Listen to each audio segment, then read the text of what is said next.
Magandang araw sa inyo. Kumusta na kayo mga bata?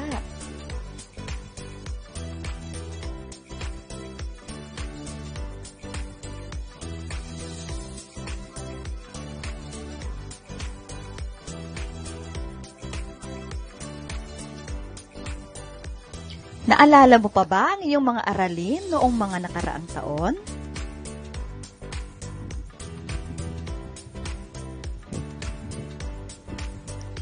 Magiging masaya ako kung maibabahagi ko ulit ito sa iyo ngayon. Handa ka na ba para matuto ulit?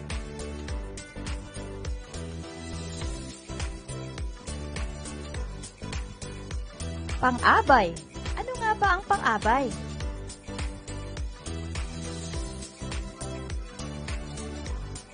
Ang pang-abay ay ang bahagi ng pananalita na nagbibigay katuringan o naglalarawan sa pang-uri, pandiwa, o maging sa kapwa nito pang-abay.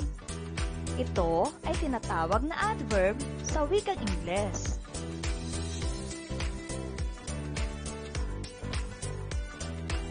May iba't ibang uri ng pang-abay.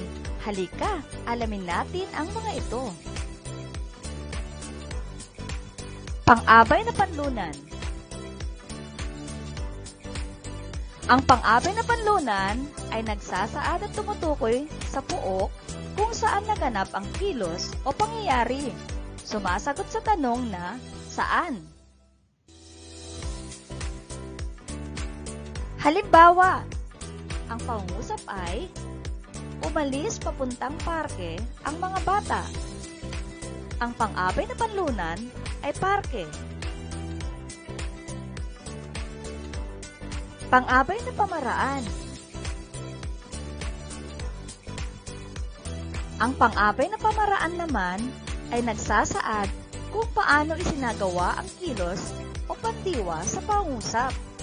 Sumasagot naman ito sa tanong na paano.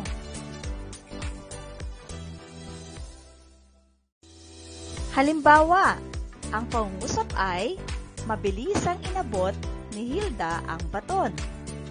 Kung ating titignan mabuti ang pangungusap, hahanapin natin kung alin dito ang paraan na ginamit. So sa pangungusap na ito, ang pang-abay na pamaraan ay mabilisan.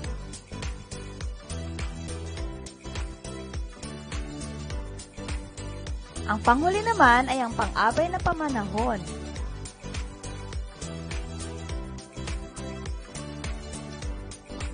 Ang pang-abay na pamanahon naman ay nagbibigay turing sa kilos o pandiwa.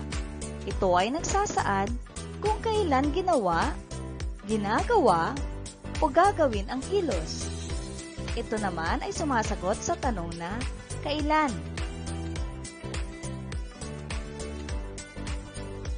Halimbawa, sa pangungusap natin ay bukas darating si Vina. Ang pang-abay na pamanahon ay bukas.